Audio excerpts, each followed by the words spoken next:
साल की शुरुआत के साथ ही ओयो ने एक अहम निर्णय लिया है। अब ओयो होटल्स में केवल वही कपल्स चेक इन कर सकेंगे जो शादीशुदा हैं।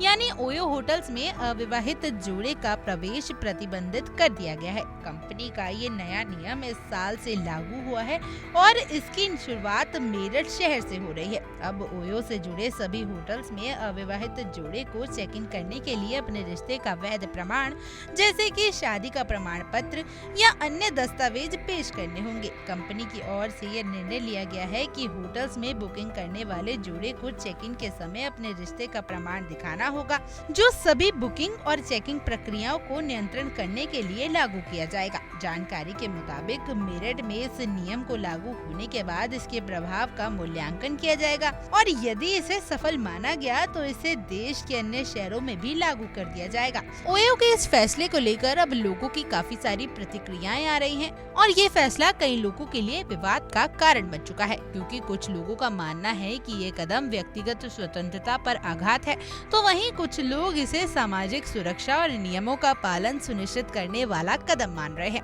ओयो की नई पॉलिसी के अनुसार अब अविवाहित जोड़े को रूम नहीं दिया जाएगा, यानी सिर्फ पति पत्नी ही होटल में कमरा ले सकेंगे। संशोधित नीति के तहत सभी जोड़े को चेक इन के समय अपने रिश्ते का वैध प्रमाण देने के लिए कहा जाएगा।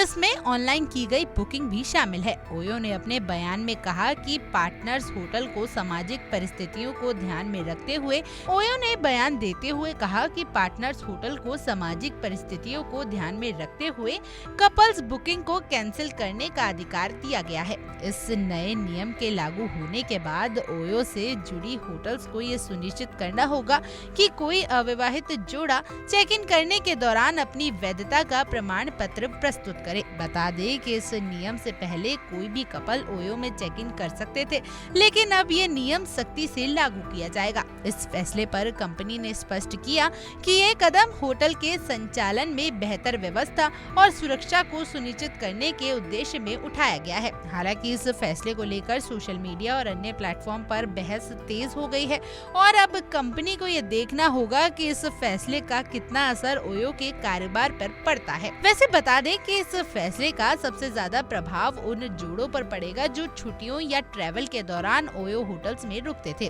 लेकिन अब उन्हें अपनी वैधता साबित करने के लिए अतिरिक्त दस्तावेज की आवश्यकता होगी। इस बदलाव के साथ ओयो ने एक नई दिशा तय किया है जो भविष्य में होटल के नियमों को बदल सकता है। खैर, आप इस जानकारी को सुनने के बाद ओयो के इस फैसले को लेकर क्या कुछ कहना चाहेंगे, हमें कमेंट कर जरूर बताएं और ऐसी और जानकारी के लिए आप हमें फॉलो करना ना भूलिएगा।